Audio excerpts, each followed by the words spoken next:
Investing in real estate without debt is a question I get very often is, hey, how can I get into real estate with zero money down? So it's essentially that same question sort of positioned a different way. So here are 3 ways you can get into real estate without any money down, essentially, or putting yourself in a debt situation. Number 1 is to do a partnership.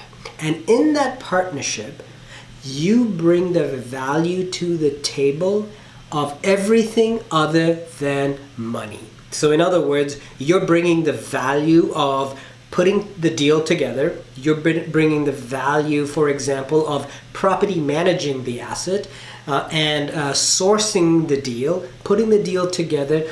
All the transactional functions you are taking care of. All the operational functions you are taking care of. And your partner that you're making a partnership with would be the one bringing the capital. So in essence, you're getting into this asset without any money down or without assuming any personal debt.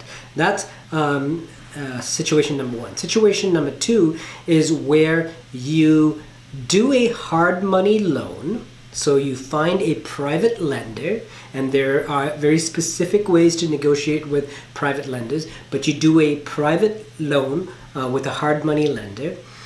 Assume the property in cash, and if there is enough value, of course this is going to be very deal specific, so if there is enough value in the asset, once you've stabilized the asset, you go to a traditional lender and you ask the traditional lender to basically refinance the property or finance the property. But if you've got enough of an equity stake in that, you can essentially get into that asset with no money of your own in. And in fact, you can even walk away with a little bit of positive cash. So that's situation number 2. And the third is to what's called seller holdback financing. So so this typically works for a seller who's owned the property for a long period of time and has got a lot of equity in the property. Many times they don't even have a loan on the property.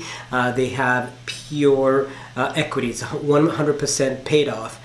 Typically, these are older people who have owned this property for a long period of time. They're tired and they're looking to move on. If you negotiate a structured deal, you could do one of 2 deals with them. One is that they become the mortgage holder and they have a lien on the property, and you pay them a mortgage. So it's a private mortgage.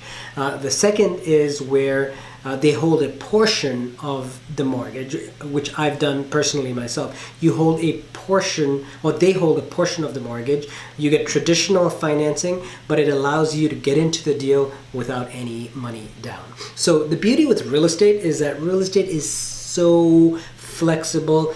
There is so much creativity that you can do in real estate, and there is no science, there is no book to it. There's just a mechanical way to figure it out, but the structure of it is all up to you.